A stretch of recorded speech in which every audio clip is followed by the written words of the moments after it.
Oceania Regional Executive Committee. And she will be the moderator of the event. So Amanda, I hand over to you. Thank you very much. Thank you. Thank you, Jess. And hello, everyone. Thanks for joining us today. Can I too acknowledge the traditional owners of the land that I'm on? That's the Wurundjeri Wurrung people, and pay my respects to their elders past, present, and all elders here today. Can I also especially acknowledge our two mayors, our guest presenters today, Mayor Christensen and Mayor Hewitson. Thank you very much for joining us, all other mayors and councillors present, and of course everyone today. We've had more than 150 people register today, which has shown great interest in this particular topic. And ICLEI started the Cities with Nature program in partnership with the Nature Conservancy and the International Union for Conservation of Nature, in response to all those local governments across Oceania who want to know more about how to value nature in urban environments. And one of the recurring topics in local government, as you all know because you're here, is how to green the private realm. Because as local governments, we all have our urban forest strategies and our biodiversity strategies, and we know very well the importance of tree canopy for climate adaptation and the importance of biodiversity for survival. But we also see around us the rapidly disappearing green spaces on private land under development pressure. And we see that in cities and suburbs and on the urban fringe and in regional areas. So the question for all of us is, how do we reverse that trend? How much carrot and how much stick can we apply in local government? And also what data will help inform what we do? We've got all of that covered today. So let's get started. Before we do, can I thank our co-hosts for today, Greener Spaces, Better Places, Living Melbourne and EarthWatch. Now they're going to provide a lot of the information and data that you're going to need to tackle urban greening in your area. And our two mayors will provide case studies which will absolutely inspire you. Because the best way to make change is to learn from those who are pioneering initiatives right across Australia. So thank you to our speakers for championing these initiatives. Now there's one more thing we want to do before we start. We would love to have a photo, a group photo. Many of you will be used to this by now. So with your permission, if you could just turn your cameras on and smile for a minute, we're going to take a series of photos which will be forwarded to you to use as you wish. And I'm just going to let Dustin do that. If you don't want to be photographed, leave your camera off, of course. So if you could just, cameras on, hold that smile just for a minute. Is that okay, Dustin? Everyone's looking great. You've done beautifully. Excellent. All right. Thank you, everyone. Turn your cameras off if you want. Now, to just get started, we have a short video about the benefits of tiny urban forests.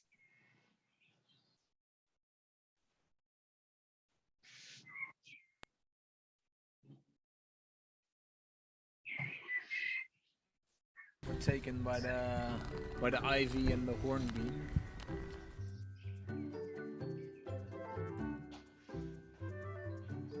We don't have a lot of space in Holland. We're very densely populated, but every neighborhood has about 200 square meters of barren land that we can convert into a natural forest.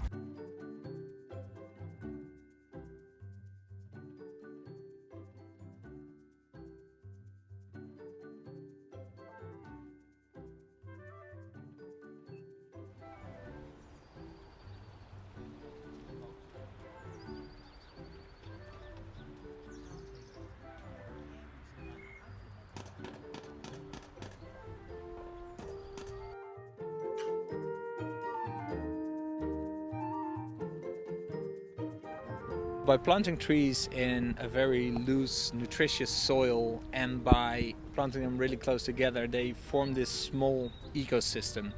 And this really gives them an opportunity to grow old. And trees that grow old sequester a lot of carbon, they attract a lot of biodiversity. They are paths and sinks for biodiversity. So in a nutshell, they are resilient bubbles of nature.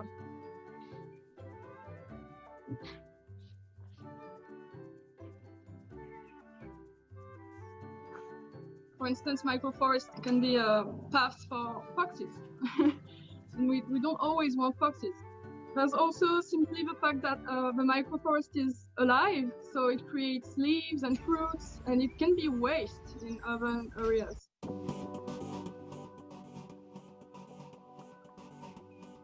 I feel that if we plant a lot of these forests, we can mitigate the effects of climate change, but we cannot stop it because we need to stop emitting carbon altogether. But it can buy us time if we plant a lot of these forests.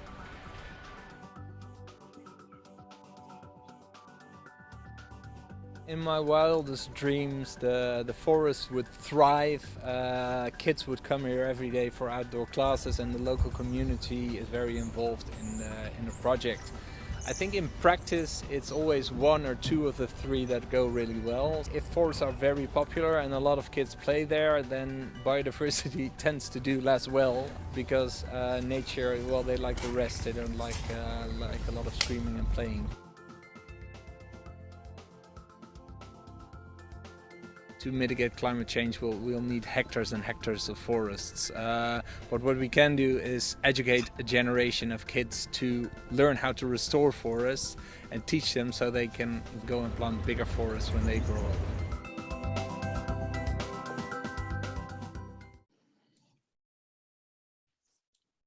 Excellent, thank you. Let's have our first speaker then. It's a great pleasure to introduce Belinda Bean, who's from the Greener Spaces, Better Places organisation. She's their collective impact strategist. And Belinda's going to be discussing a report, Let's Grow, which will provide insights into the different population segments of Australians and how to tap into their needs and overcome their pain points in order to grow community support for greening on private property. Don't forget to pop questions into the chat and we will address those at the end. And Belinda, it's over to you.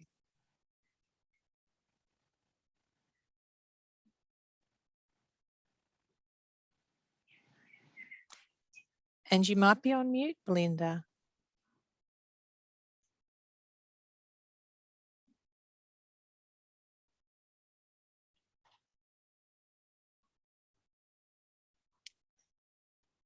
Oh dear, Belinda, she's working through her slides. Can anyone communicate? There we go. Hello, how's that? Oh, well, at least we've got you now. Better. Okay. Great. Yeah, Thank you. Control of my mouse altogether. Apologies. Okay. Belinda Bean, everyone. Yes, hi. So in the spirit of reconciliation, I would like to acknowledge the traditional custodians of country throughout Australia and their connections to land, sea and community.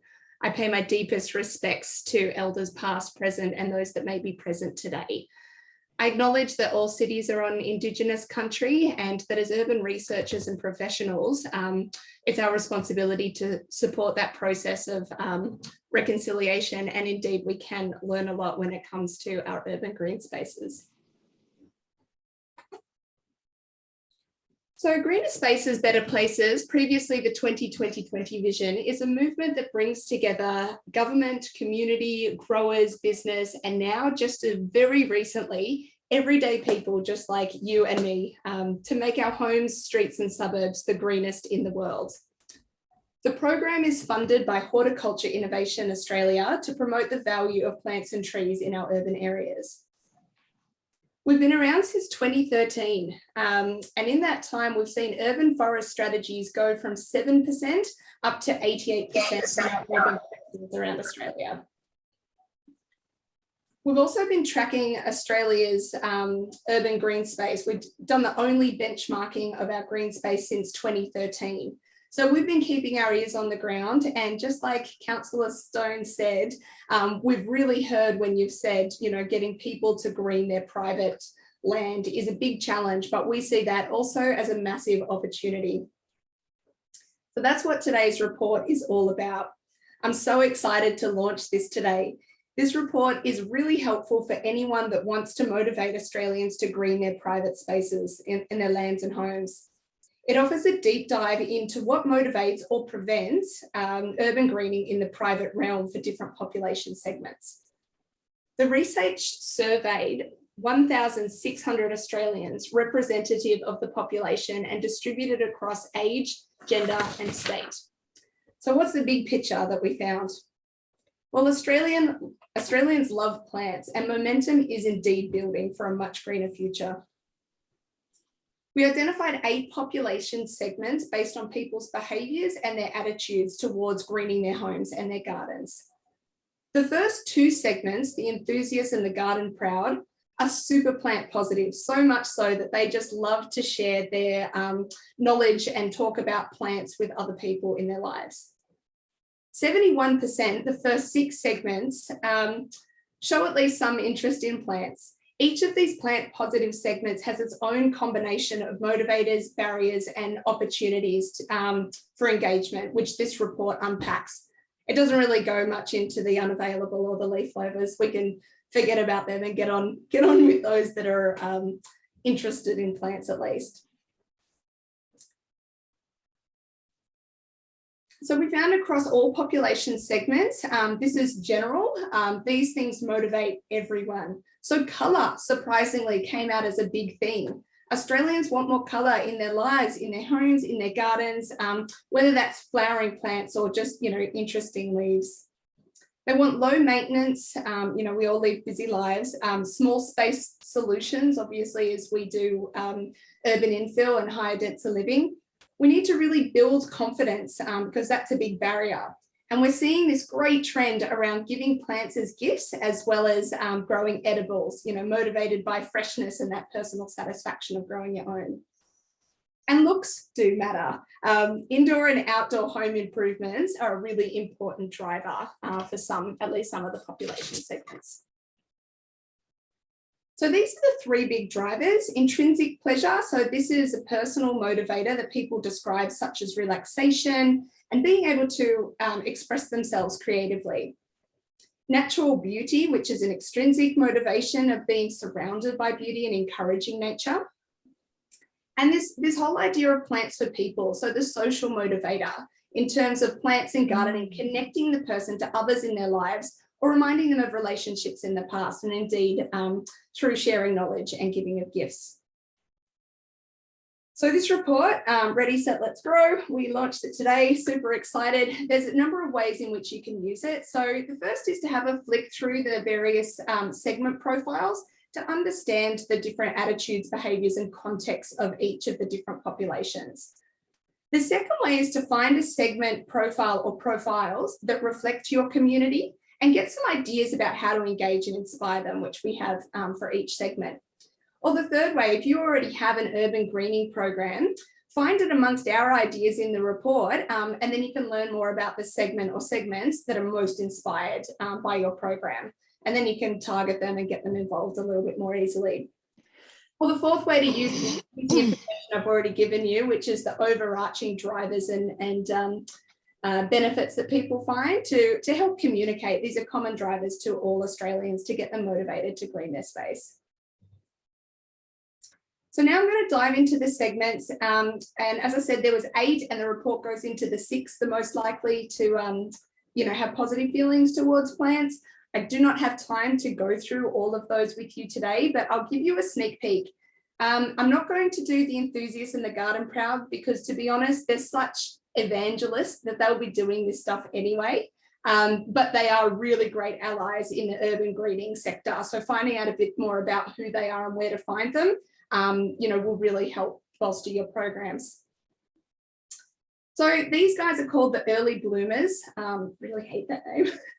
But they focus on both the indoor and outdoor spaces of the smaller homes and townhouses, usually in outer urban areas. Their 2 key plant purchase triggers are home improvement and introducing colour through plants. Being younger, so half of this segment is under 40 years of age and newer to gardening, they're less confident in their skills and their knowledge. The good news is that they're eager to learn and do more. Early bloomers are socially motivated by plants and gardening, but they're held back by a lack of knowledge. They're not able to keep their indoor plants alive, and they're unsure what will work in their small yards and courtyards. But they're really keen novice gardeners, and they just need a boost to their skills and their confidence to really become great allies and be proactive about urban greening. So the report has a profile. Here's one quote to summarize that profile. Paul, he's 30, he likes looking after his plants, he likes his home to feel leafy and natural. It's good to have a little bit of nature indoor and outdoor. He's in a couple with no children. He's got a pretty good, home income for the two of them there with no children. So they do have extra money to kind of, put into these projects, but again, they just don't know how to do and what's the best thing to plant. They are interested and they do have a lot of future potential.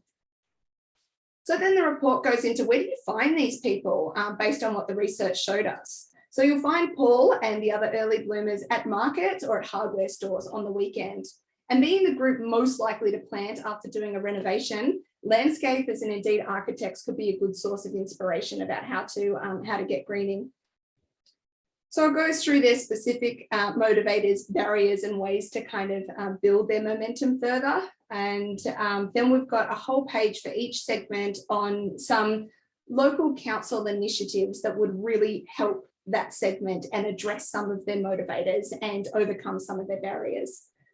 So for example, Grow It Local, that is a membership-based scheme for local councils, which is a local grow community. They aim to make growing food simple, social and fun, and they've got a number of resources there. We could look at doing grant schemes to help at least design those courtyard areas, because that's where their barrier is in knowing what to plant, or at least have some communications around some budget-friendly gift ideas. So for example, friends getting hitched, consider a beautiful tree gift to grow with the happy couple. Because these guys, as I mentioned, they're under 40, so they're really likely to be buying their first homes, and they're all getting married and that sort of thing. So all these ideas fit with that particular segment. We've got another bunch of other ideas in here, like include low maintenance solutions in your tips and communication. So for example, self-watering techniques that really helps with that low maintenance feel and build their confidence. And then we've got a bunch of programs that Cassandra is going to go into, because the other report we're talking about after is really the sister report to this. So you can find the segment in your community and go and find a program within the other report and to get a lot more detail about what would work for that segment. So the next group I wanted to talk to you about is small space curators. So these guys are younger, more likely to be female.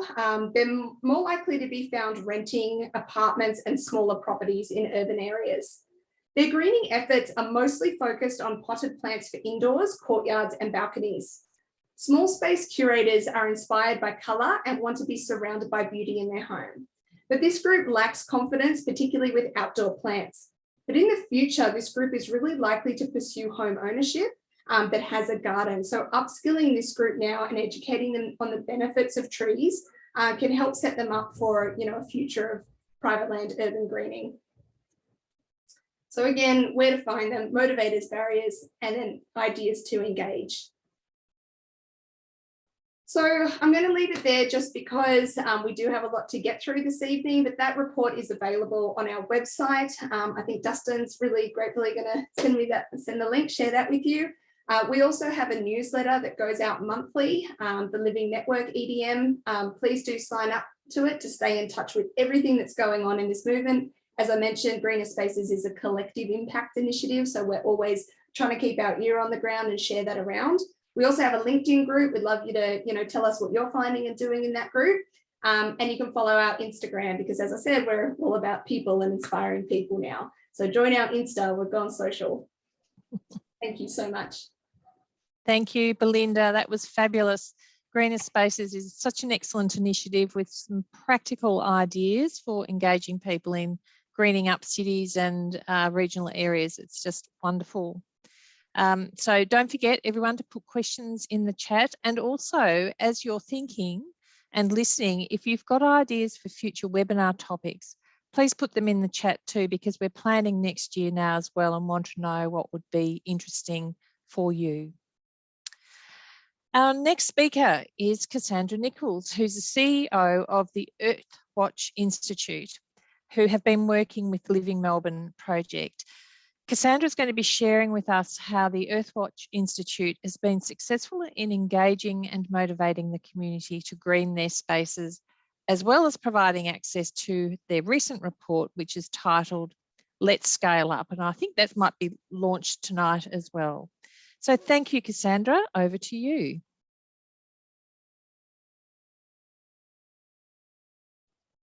Unmute myself. Hopefully that is now working. Yes, great.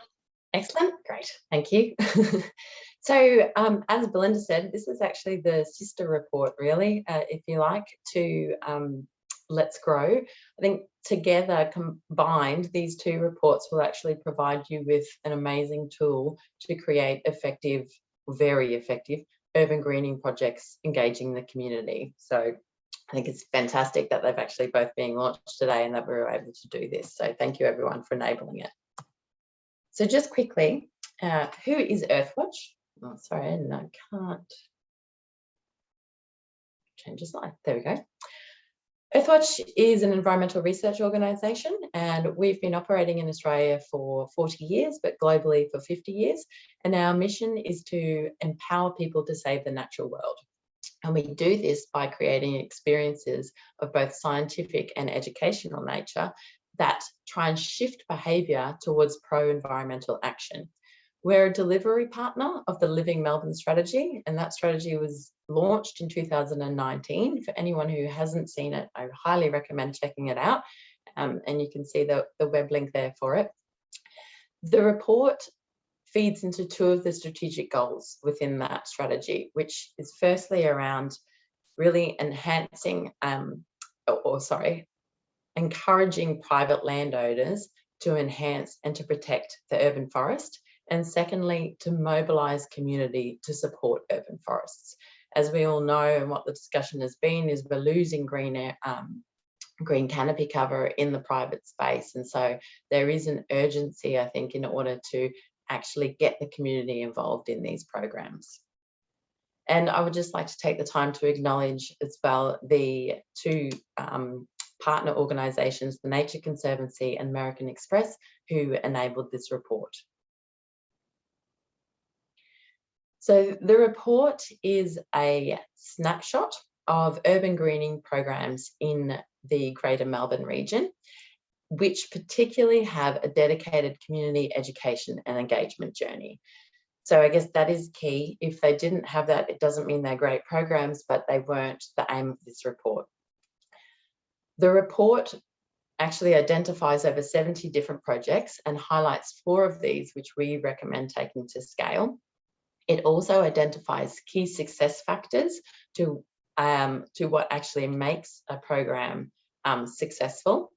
And as I said, then recommends a couple of which we think you should actually take to scale or are ready to take to scale. So I'm not going to go through all of the individual reports. I think, the programs, that would put us all to sleep. What I want to do is really highlight what the key success factors are to creating a successful program, and also show you this really cool map that we created, which does just pinpoint for you, and hopefully this will work, where each of the programs are located. So this is an interactive map which is available through the report. There is a hyperlink in there. If you click on the dots, it will actually show you the name of the project, the council, which it is, where it is located and who is running it, and a brief description of the report itself. If there is a website, it will also have the link to the website. Now, as I said, this is a snapshot. It's not a live document. However, we will be, if there is interest, in updating it probably on a 6-monthly or annual basis. Sorry, just drag that back.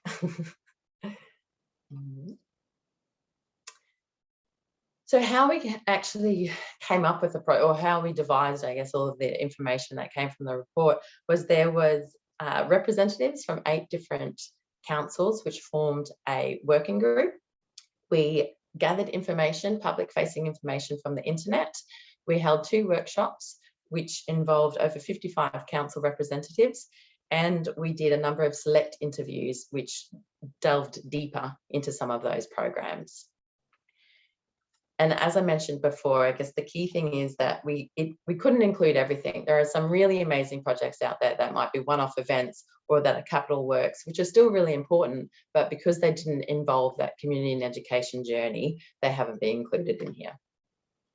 So the first thing I just want to run through is really what are the keys to success for a community urban greening project. And there were two things that came out from all of this research. And that firstly, that you need to have an effective design of the community education and engagement journey. And secondly, processes that enable smooth project management and delivery. So the design, and this is where Belinda's report and the really comes into play. If you are going to be successful in actually designing a community program, you need to understand your community. So if you can start to combine the work that's been the results of that program into this, I think you're going to have a great successful program. The first aspect is really a hook.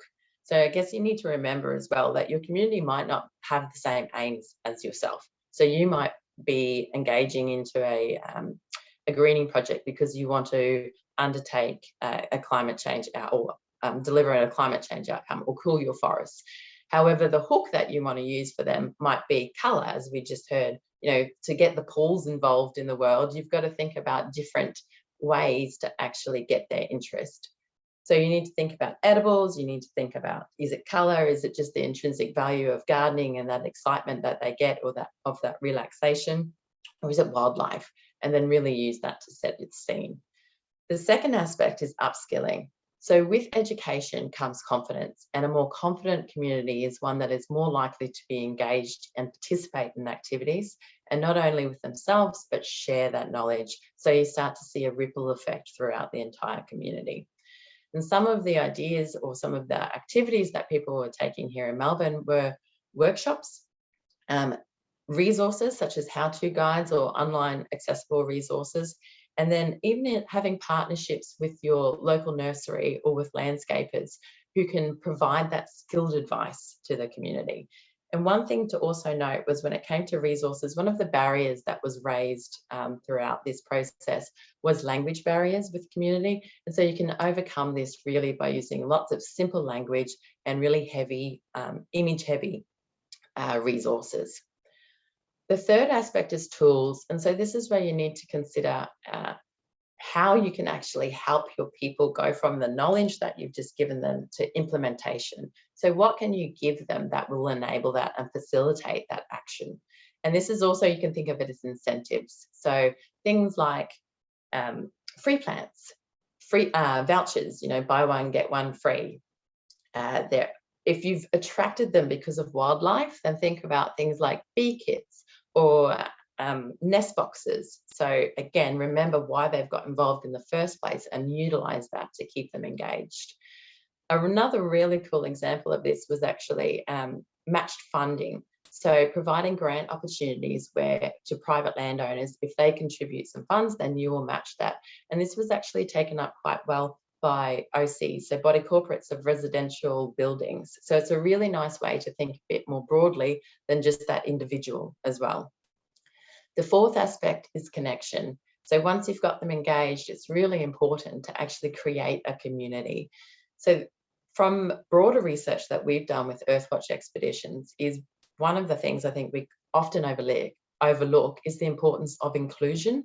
So people learning together with like-minded people, that's where you actually start to see long-term behaviour change. So it is a key factor, which I really think, you know, we need to not forget when we're designing these types of programs. And the final aspect is my momentum. Obviously, once you've got them engaged, you can't just forget about them. You need to keep that activity going. You need to actually grow them with the program. And there's ways in which you can do this through webinars. A big piece of this is actually providing them with the information of the success of what they've done. So are you doing biodiversity monitoring? Can you actually provide them with results of that so they can see how they've contributed to the bigger issue and then really feel like they've made a difference? This is quite important if you want them to stay engaged.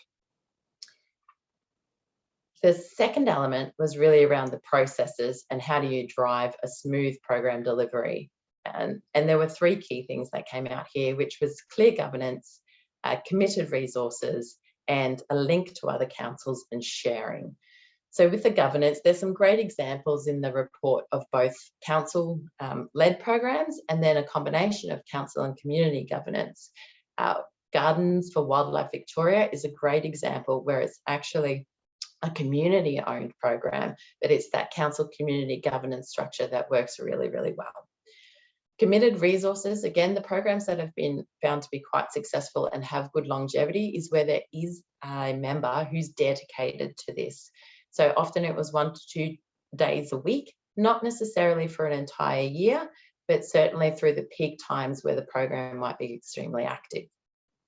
And budgets. If you're going to actually have a community program where you're following that design that we've just gone through, you need to have a budget for events. You need to have a budget for capital works and for maintenance. And then the third one, as I said, was around linking to other councils. So a lot of the programs do actually link with other councils. So you'll see there might be 8 or 3 or 15 different councils all running the same thing. And there is so much to be gained from this because you can, obviously resources are shared, which is fantastic, but just learning from each other and the planning material, your risk management plans, all of the things that are important for program delivery, if you can share those, much greater chance of success.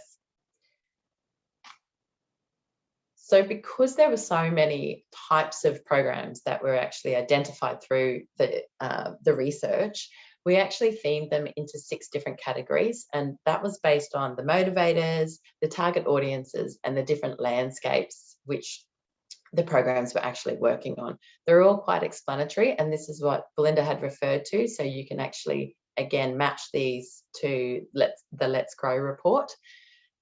Just Note to Stewards is the one, I guess, that requires a little bit more explanation. And these programs really focus on the individual within the community. So it's about upskilling and creating a champion who will then go on and develop a number of different programs. So instead of the focus on the actual on-ground planting and the program piece, it's more on the person.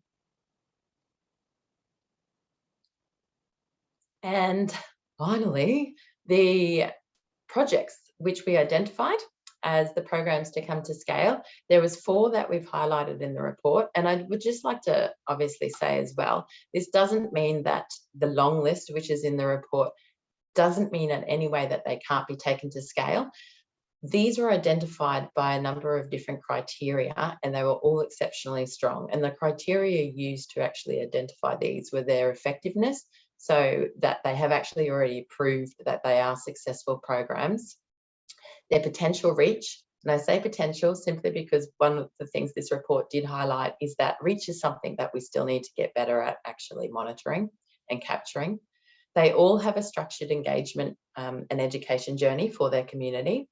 They have the ability or the incentives to convert that knowledge into action, and they're transferable. So they're flexible enough that you could pick them up in no matter what jurisdiction that you're in. So where to from there?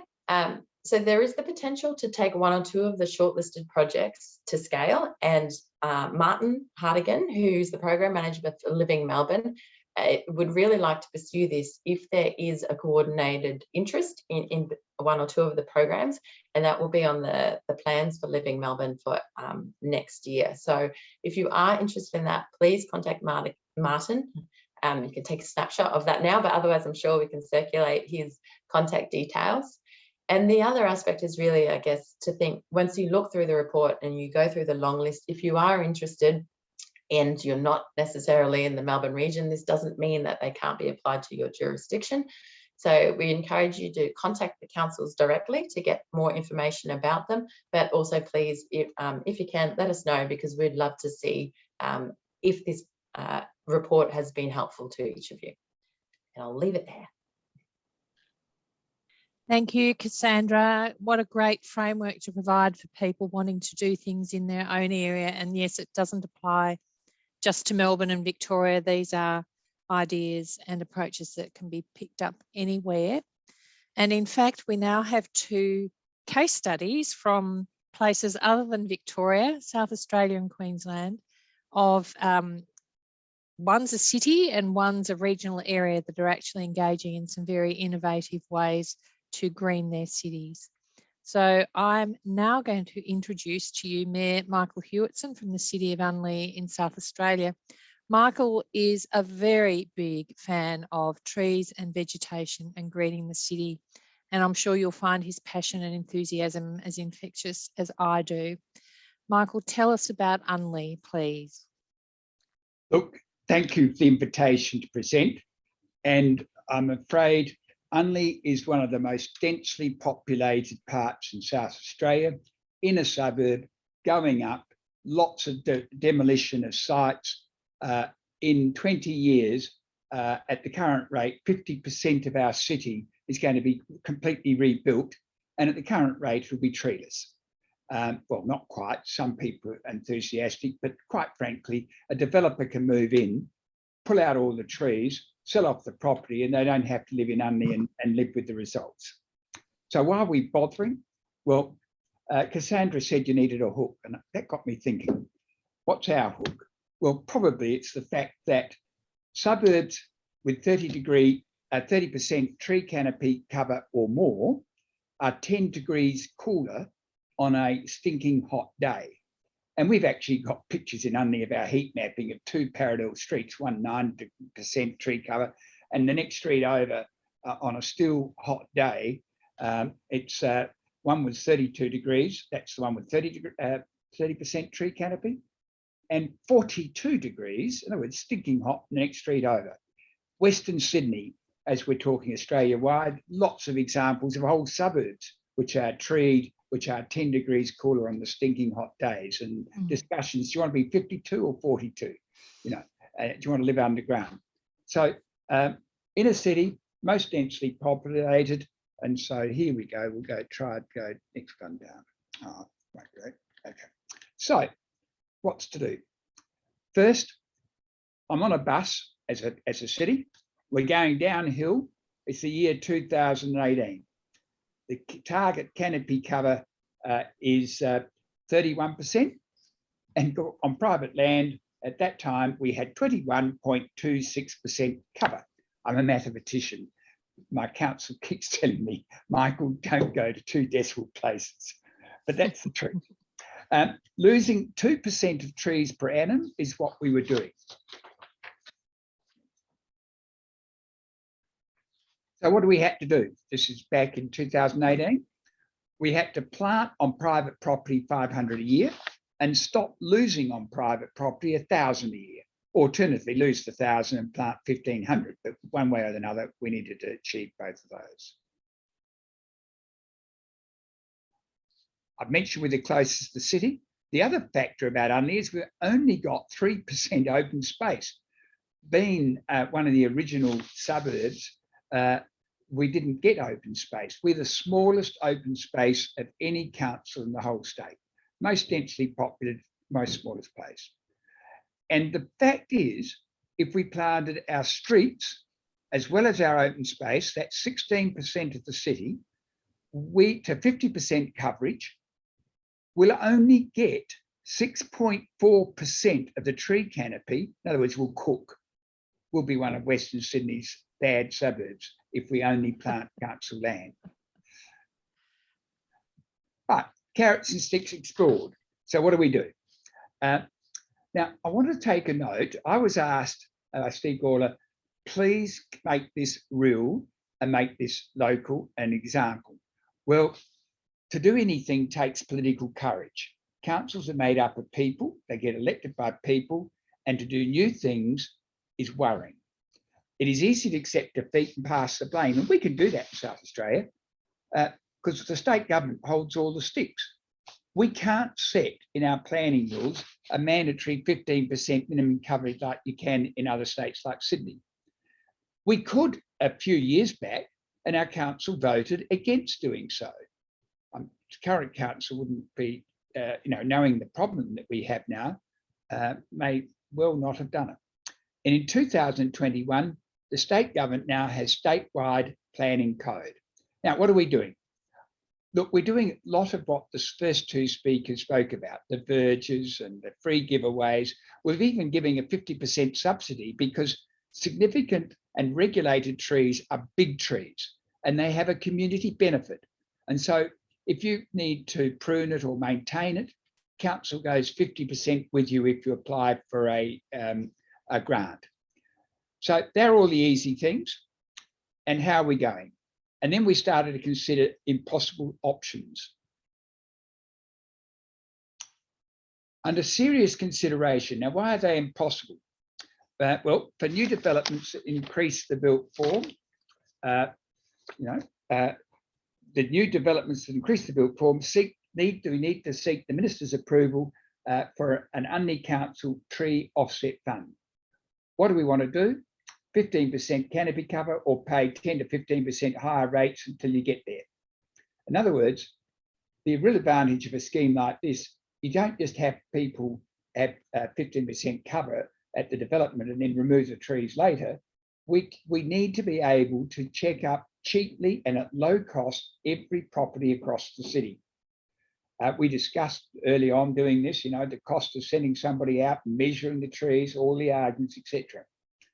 And the last one I've got there is all landowners with tree cover above the average of their suburb receive a rebate on their rates. That's affect everybody. So the first, new developments, the second, everybody.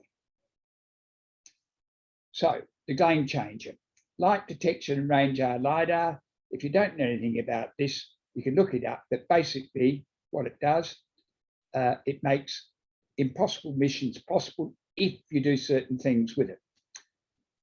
What we did, council approved funding to pay for annual LiDAR flyovers. And we actually sent out in every rate notice, well, not quite this year, I hope we do it next year, in shared titles, I'd like to see the individuals of a shared title, like a strata title, to receive the title as a whole rates. But every individual property owner received on their rate notice the tree canopy cover above 3 metres, measured by LiDAR down to 10 centimetres accuracy on their rate notices. And we set a KPI for our CO, this is about the carrots, to explore financial options and incentives to retain existing tree canopy on private property. Remember, we were losing 1,000 a year. To provide data on where we're losing trees, that's absolutely vital. How many of our 1,000 lost result from new developments? And we've been meeting with the Minister and the Shadow Minister of Education so that hopefully we can leverage an offset fund run by the council from the party that achieves government. LiDAR, what does LiDAR do? Here's a few pictures. There's a picture of, that's Unley Oval. There's the Unley Shopping Centre. These are all the trees that are above 3 metres tall. This one shows you can actually tell which trees are above 15 metres tall, which trees are 10 metres tall, which are every height.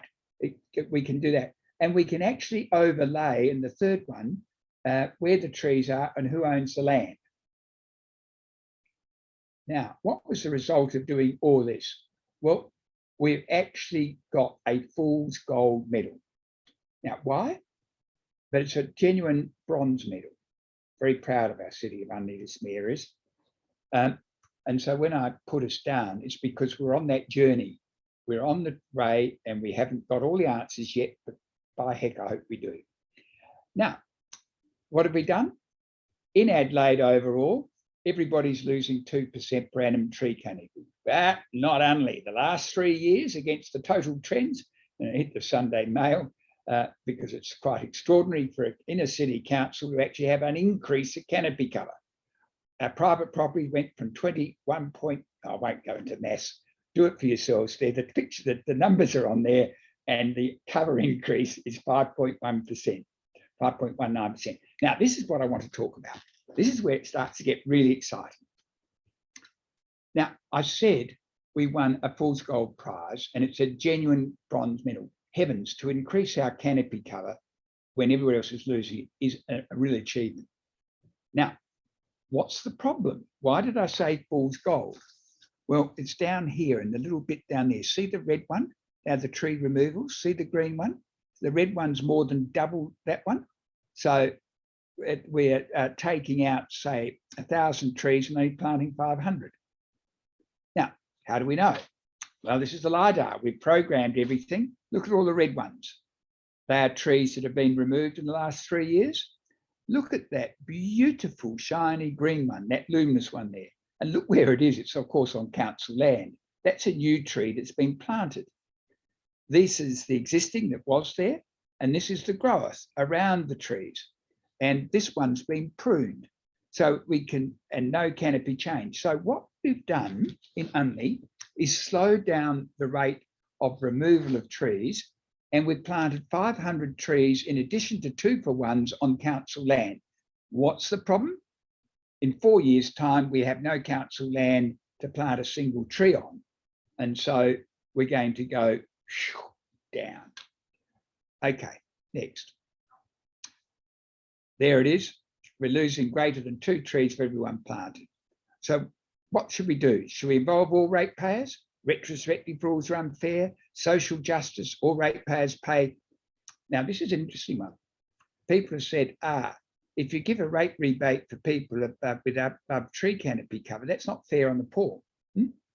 Well, everybody in Unley pays 5.272% of their rates for trees to get just 6.4% cover. If we provide an incentive and a rate rebate, my prediction, and it is my prediction because nobody else in the world's done it. This is groundbreaking. So that's why I said we're on a journey. My prediction is instead of spending 5.3% of our rates on that, if we spend 0.1% or perhaps 1% of our rates, we'll get more cover from the incentive scheme for people to plant trees on private property than we do by using ratepayers' money to plant trees on our own land. World first suggestions, that's all there. I'll move on and answer questions later. But it needs to be small because we don't want a retrospective penalty. And really the amount of money, it's educational. You're talking about, in this case, at 0.2% of rates, you're talking about $3. And this one here, you're talking about actually $25. Notice I rounded that one up. $3. So it's tiny sums, but it's the learning. The tree canopy gives me a rate rebate if I'm above average. So, now, going down to the detail, this is the usual story. There goes the pool in. All that orange stuff in 2018 was there. Now the trees that were there and are no longer there here. This particular property has gone out. Everybody who's looking in is covering the slide, so I'm transferring over to make sure I get it accurate. In 2018, it's 42.4% cover. In 2021, it's 8.93% cover. So we can go down to that. So you see that would count as a new development. Michael, sorry to interrupt. We'll have to finish up soon, if that's okay. No, yeah. Just round it up if you wouldn't mind. Okay. Sorry. One of the impossible options we can do, there's our canopy cover, all the individual suburbs. An incentive could be for Parkside people, they've got above 17.3% cover, they get the rebate. And people in Unley Park have to get 33.2% to get the rebate. That's the sort of thing we can do. And so I'll go right down to the end, down to the possible options. Turning a stick into a carrot, that's another discussion. You can do it by the 15% rate rebates. We could, for a new owner that buys the property that hasn't got the cover, if they get the cover, we could pay them back 7 years rebates if they plant the trees, because the trees are more important to us than being able to buy the land. But if they don't plant the trees, we can buy the land, and one way or the other, Unley Council will be 10 degrees cooler. That's it. Yeah, well, that's all I'm going to. Thank you, Michael. Thank you. It's just amazing, and it's so practical. You've followed your instructions, and I'm sure there'll be lots of questions at the end. The reason we're rushing is that Mayor Christensen has to go at 5, and we do want to hear from him. So, Michael, thank you. Very inspirational. And we'll come back to this. Can we now go to a best maths lesson someone's ever heard? It's really amazing. Thank you. We're going to go now to Mayor Greg Christensen from Scenic Rim Council in Queensland. I spoke to Greg earlier this year about some of the things they're doing up there under very challenging circumstances with land clearing pressures and so on. And what they've done, I found really inspirational, and I think you will too. So I'm just going to hand straight over to Greg, who has to leave for a conference at 5. Thanks for joining us, Greg. Thank you. Can you hear me? I've had a technology failure, so I'm now back on my iPhone as my backup. So we can hear you. Thank you. So I think someone was managing my slides for me. There we go. And I just wanted to quickly give a background. We're not a city. We're a fantastic region of over 4,000 square kilometres. And someone's putting my slides up. I'll keep talking. 4,000 square kilometres. So we're 3 1/3 times as big a footprint as the Gold Coast, but we have 1/15 of the population. To put it in comparison, that presents a lot of challenges and a lot of opportunities. We are the gateway to Gondwana, and we have 50,000 hectares of natural areas and preserves that we're proud of. 157,000 hectares of vegetation, which is about 35% of the region footprint. We have some major dams, but interestingly, by comparison, only 3% of our region is designated to become urban footprint by 2050. And of course, we're proud that Lonely Planet have recognised us recently for the sustainability of our region as a place to be in 2022. We look forward to seeing you. But it's because of our commitment to sustainability and the experiences of that. Our corporate plan, the first foundation in our corporate plan, I didn't have this in my slides, is spectacular scenery and healthy environment, and everything else flows from that as our belief about how we build a sustainable future. And whilst our primary regional footprint is in fact agriculture and horticulture production, we are growing rapidly in other sectors, and particularly in tourism, ecotourism and agritourism. That presents a lot of challenges with a small council. If I go to the challenges and opportunities, we are home to the major headwaters of Southeast Queensland, 6 of the major headwaters which cross areas like Brisbane, Ipswich, Logan, and have a significant impact on the health of Moreton Bay. We are struggling with the impacts of long-term land degradation.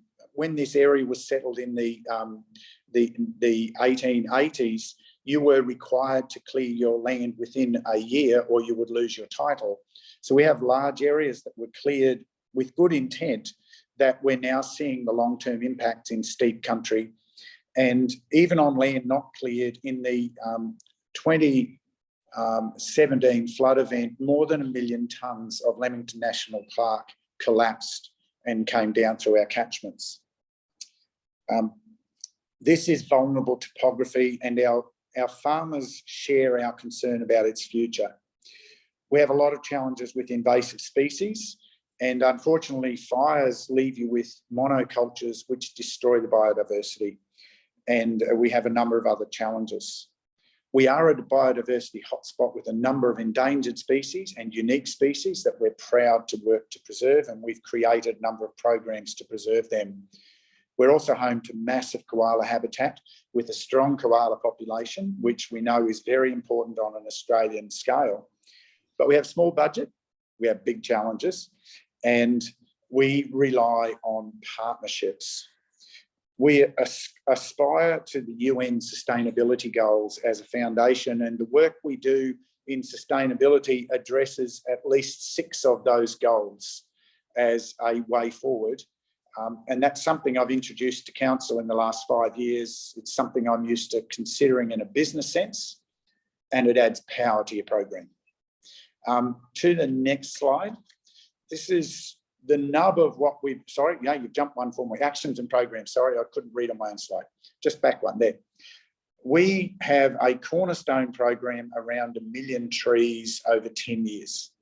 And That's targeted at native species in targeted partnerships on private properties predominantly to rebuild dedicated corridors, to stabilise land so it serves a multiple purpose, to create back our, to meet our climate change challenges, to capture carbon, but to also provide the habitat we need for biodiversity. And we have, to do that, we've recently had an example where we've planted a dedicated corridor through a historic development area that hadn't left trees for proper koala movement between two large suitable stands of feed trees for koalas. And we've partnered with the landowners to continue down that path. Excuse me, I'm going to have to keep talking whilst I find a PowerPoint. Oh, all the challenges of life today. So we are very dedicated to this program, and it has presented us with magnificent opportunities as we move along with our population. What it has presented us with the opportunity is to do these land for wildlife partnerships. And that sees us able to build relationships where we give offsets on rates. And that allows the people to have confidence to invest in preserving their land. In some cases, I think we have 3 properties that get almost 100% general rate rebate because they've dedicated so much of their property to environmental preservation. We also run a program of environmental grants each year, a very small budget, but every year we generate about 10 to 15 times the value of what we invest. And that sets a foundation for ongoing investment by those landowners and land care groups along the way. And we also partner with a group called Council of Mayors in South East Queensland, where all of our councils put $2 per ratepayer into a common fund, and we tackle major projects across our catchments collectively. The next slide just is a few examples of the things we do, and they're micro project and macro projects as well. What they do for us is create a long-term foundation. What we see in every instance is the landowners we partner with then continue to invest and build further, and they engage their neighbours. So we've created these real micro communities of passion. We've recently begun a program to run regenerative land management with our agricultural users. We now have major farmers who are committing to a goal of 0 artificial fertiliser within 10 years. And they're doing that through a combination of managing organically, but also then putting tree corridors and regenerating soil health to preserve more water in the environment, which is preserving more tree cover, more vegetation cover. These are all aspects of creating a culture that cares and believes in a sustainable future together. Just jump to my last slide quickly. Oh, I thought I had one more, but maybe I didn't. You do. We need to go back one, please, Dustin. Yep. Thank you. So this is where our focus is. We're going to keep on with our partnerships because for small investment, we create big change. It is more than just trees. It is about sustainable soil, sustainable water, sustainable ecosystems, all in balance. We see great opportunities for land restoration through carbon farming as part of the future economy. We also see the opportunity to host offsets for major developments in our neighbouring areas who can't manage it for themselves. We believe a thing called a city deal offers us a chance to expand and accelerate the recovery of our river corridors.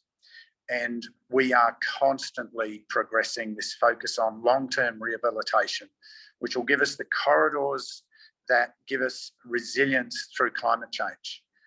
An example of that is we have a program to try and regenerate tree vegetation in 100-metre zones out from our high-velocity watercourses, and then 400 metres out to slow the movement of water, which again preserves the waterway, reduces sediment, reduces erosion. Sorry, I've skimmed a lot of pieces there, but we have an exciting program. What we've focused on is the engagement.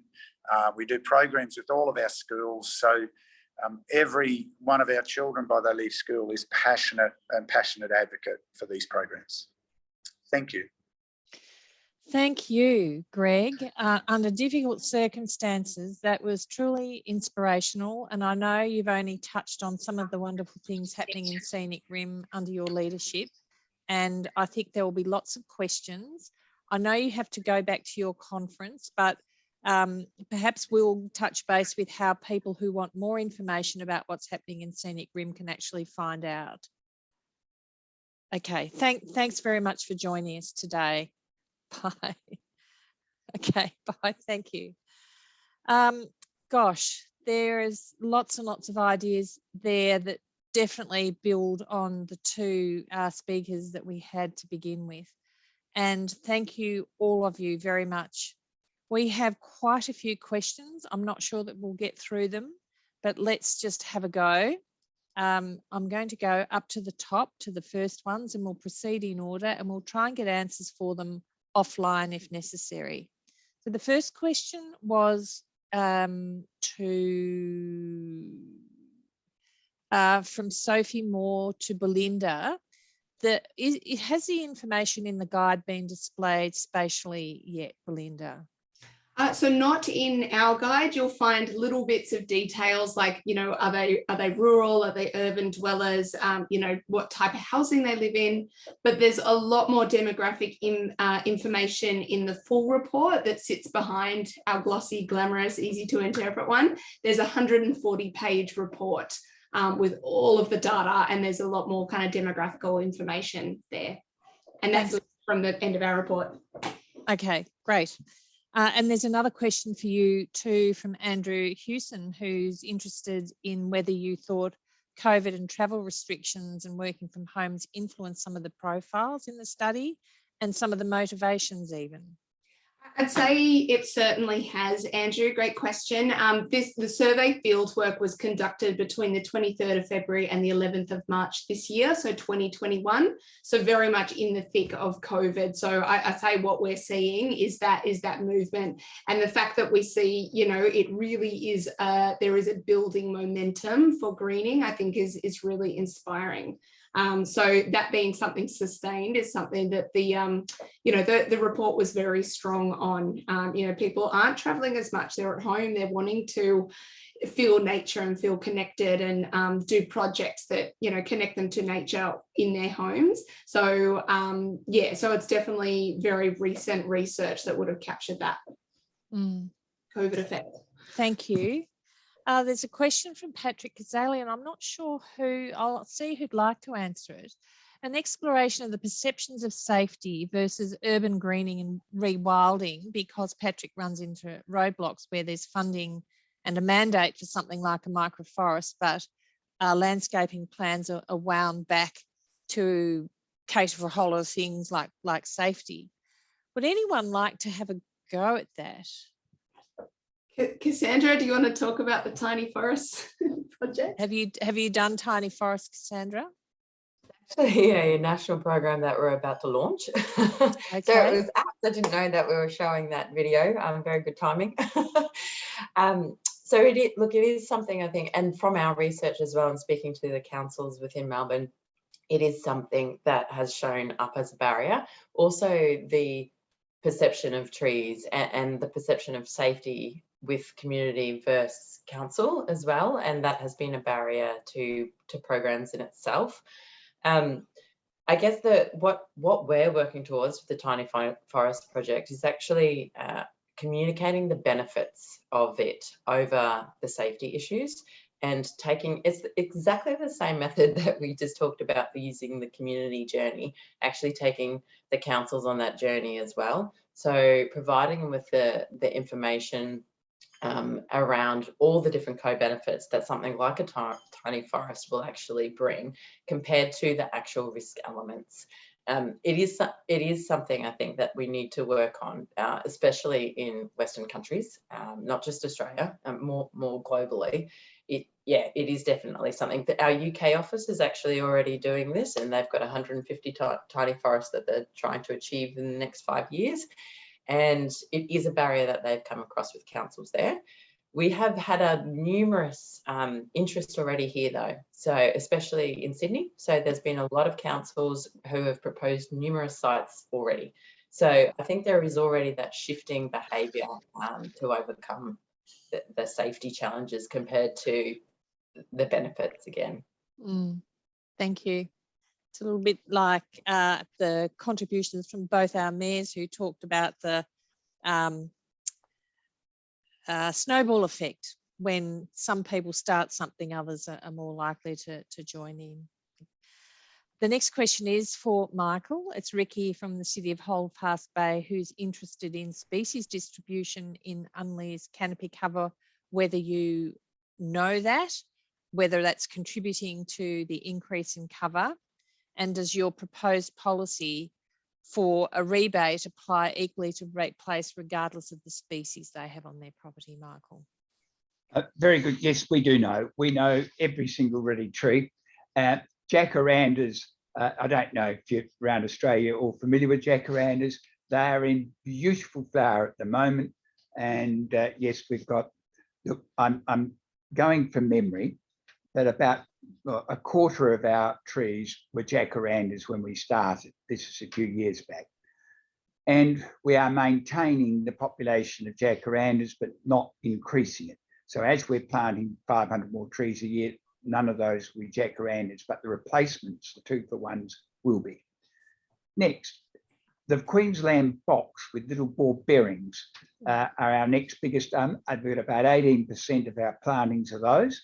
And they have beautifully grown, beautiful red flowers, but quite dangerous to walk around.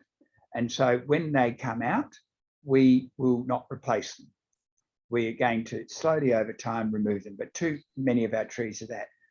We do plant, particularly, I've got a vision for a native corridor right across Unley from Wrightby Hills all the way to Anzac Highway.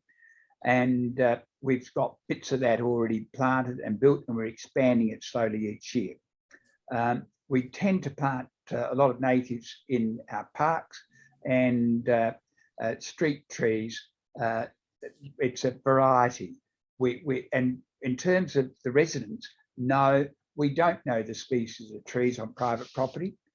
It's the tree canopy, the increased health benefit, the 10-degree cooler, and the reduction of diabetes, the reduction in dementia, the reduction of blood pressure and hypertension and stuff. All of those health benefits are all part of the equation, and they're not species conscious. Thanks, Michael. That's pretty clear. There's a question from someone, I've lost it, but it was any tips on how to convert the leaf loathers to something else? Oh, here we go, from Caitlin. Any tips, Belinda, from moving the leaf loathers into one of the other groups? Yeah, great question. So we didn't focus on them, and I don't actually have them in the report just because of the theory of behaviour change that we follow maps against the diffusion of innovation, right? So that's a theory that says you leave the laggards, they'll either never come on board or they'll eventually come on board once you've got, you know, the mass majority of the early adopters and all of that. However, there is a great campaign that's just come out in New South Wales by the Department of Planning, Industry and Environment that I'll link, called Everyone Plant One. And you'll notice it doesn't say tree, it doesn't say leaf, it doesn't say any of the words that trigger those negative emotions for that group around risk, leaf matter, maintenance, insurance, all those cascade of negative emotions that happen. So it's a benefit-driven campaign. So it talks directly about privacy, about shade, about fruit, about wildlife. So again, it'd be figuring out what they're most motivated by of those benefits that tree have, but speaking to the benefits as opposed to, you know, about the tree itself. So I'll link that one so you can have a look at how they cleverly get around using the word tree as much as possible in 100% a tree campaign that is targeting private landowners. So probably interesting of those of you in other states as well, because as far as I'm aware, this is the first state that has done an overarching kind of campaign to promote private land urban greening, which, you know, I hear from a lot of local councils around Australia. We want, you know, could be a federal one, or, you know, at least having individual states doing something to say, hey guys, you know, plant one. So yeah, just pop the link in there. Thanks, Belinda. Now, I was seeing some questions twice, so we've actually got through them. If anyone's got any other questions, please. Could I? Yes, Michael, look, sure. I just, I didn't quite get to my conclusions. Okay. Our Unley council staff have had a lot to put up with and have done absolutely brilliantly. The project I've described is won the award in South Australia, and because it's both the source and the quantifier of problems, as well as providing the opportunity to measure the outcomes. So for the first time, and the other thing I'd like to say is, we're not just about trees. Yes, we have a verge program, and yes, we have that, but the research on health and the temperature, it is the trees that are going to give the best ameliorating effect to our increasing temperatures and our climate change locally. Yeah, absolutely. Thanks, Michael. Are there any other questions from our audience?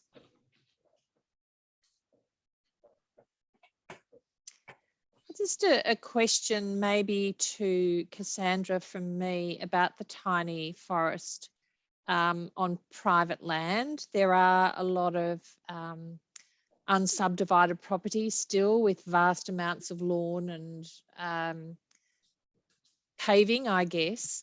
Do you see opportunities there for encouraging tiny forests in those sorts of circumstances, and how much you use the sort of the profiling that's been done to engage residents and private landowners to consider a private mini tiny forest? Cassandra. Yeah, sorry, my whole thing has been cutting in and out, and I keep dropping out, so I have missed sorry, that question. I just heard the last bit, so I'm very sorry. Could you repeat? How much you use some of the profiles that we've been talking about today to encourage people with maybe large areas of private land that don't have much vegetation on, big backyards or big concreted areas, to maybe think about a tiny forest, places where there's room for a tiny forest in a front yard or a backyard? I think she's gone again. Belinda, would you have any suggestions for that? I'm so sorry, I was busy typing, and I'd be happy Look, to. I'll have a go. Michael. Yes, I'll have a go. Look, I actually think financial incentives haven't really been tried, except, very interesting, Greg Christensen in the Scenic Rim Councils, he's describing the wonderful outcomes they've got with farmland, big space, using just that, a rebate on rates. Why not use that tool? And we've got the mechanism by which we can check up on it and make sure it's fair.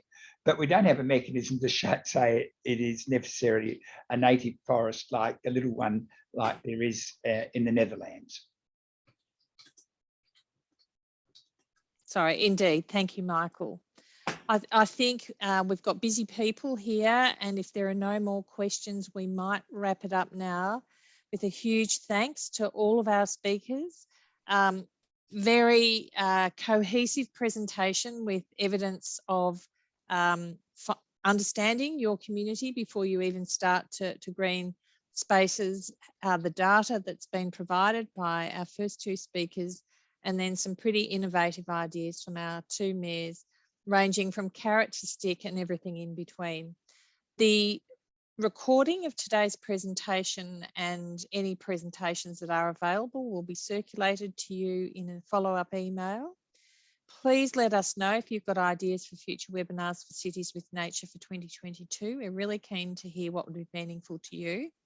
And perhaps even consider joining Cities with Nature if you haven't. It's free, there's no obligation, but it comes with a wealth of resources and lots of support to increase nature in your city. But the most important thing, as we've talked about today, is that it builds that network of connected cities that are sharing their successes and experiences with nature in cities.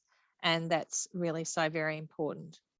So thank you very much to all our participants today for sticking it out despite some technology hitches. I hope you are inspired and you can go and introduce a bit more nature into your cities, and we'll see you next time. Thank you very much indeed.